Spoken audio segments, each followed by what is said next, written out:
Hi, I'm Erica Barker, President of the Arts Alliance Mountain Empire Board. Thank you for joining us for our virtual celebration of this year's Arts Achievement Award winners. This year's award is a commemorative tile made by Abingdon potter Sarah Reese. The Arts Achievement Award recognizes living individuals who have made outstanding contributions to the arts in our region. Every year, winners are chosen in the following categories: artist, arts educator, arts administrator, and arts advocate. Samantha Gray with Theatre Bristol will introduce you to this year's Arts Achievement Award recipient, Steve Baskett. I have the honor of introducing someone you probably know as Pinocchio's father, or maybe you've seen him as Belle's father, or the grandfather to the Potts children, uncle to Anne of Green Gables, or maybe the narrator of fairy tales and nursery rhymes, or a guard in Oz, or a sidekick in Peter Pan, and even a miserly Christmas-hating man, all but memorable, even scene-stealing roles of Steve Baskett.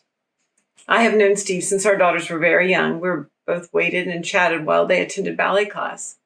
Over the years, we would connect at productions we were involved with, like Oliver and Cats, eventually reconnecting over our concern for Theatre Bristol. Since then, for nearly 10 years, we've worked together to keep drama on stage. Steve has appeared in more than 25 shows on the Theatre Bristol stage and other community theaters. Steve has a gift for transforming himself.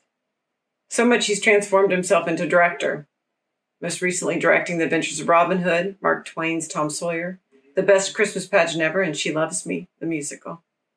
His transformation from full-time pharmacist to nonprofit arts supporter is his grandest role yet. He has served on the board of Theatre Bristol for more than a decade in various positions. In essence, becoming a full-time volunteer staff person, assisting with the set design and build for every show, teaching volunteers valuable skills in carpentry, running the box office, mentoring youth, and so much more. Steve is always innovating to pursue perfection, whether it's just the right dialogue for a role or solving seemingly unsolvable problems with a set piece. Hey, Steve, can we?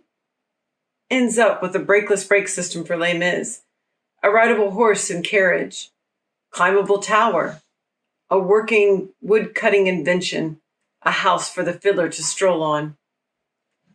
Theater takes a lot of time, and it can be as discouraging as it is rewarding. But Steve keeps his vision on continuing the legacy Kathy DeCaterina began 55 years ago. Steve and I laugh a lot and disagree sometimes. Our accomplishments and failures going into our ongoing creation of an imaginary musical called Strike. The truth is, the greatest role to Steve is friend. He is a loyal and devoted friend to everyone he has met, to Theatre Bristol, and to our community. Congratulations, Steve. You very much deserve to be recognized and applauded. Other than my high school drama teacher, I would like to mention a few other people who have been inspirational in my life.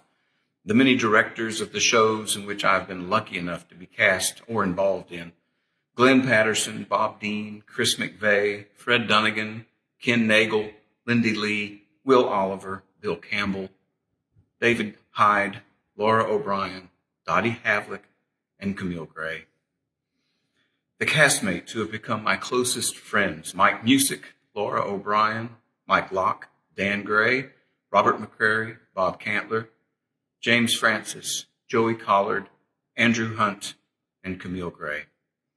The people who have been on crew with backstage who have taught me so much: Ken Cornett, Timmy Roberts, Luke Gray, Daniel Tester, Albert Tester, Will Hankins, Robert Havlick, and Camille Gray.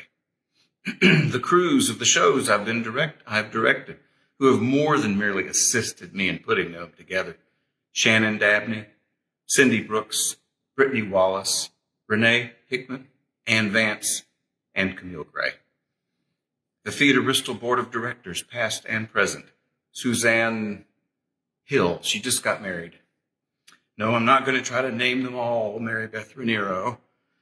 Finally, there are two people who have inspired me the most to become more than I ever dreamed. A minister of music and youth at a little Baptist church in Memphis, Tennessee, whom I met when I was only 15, and a member of his youth group.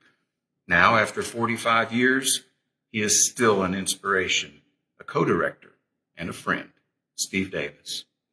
But maybe my greatest inspiration, closest confidant, esteem booster, co-conspirator, someone with whom I can argue about anything and still remain friends. I love her like the sister I never had, Samantha Gray. Thank you all.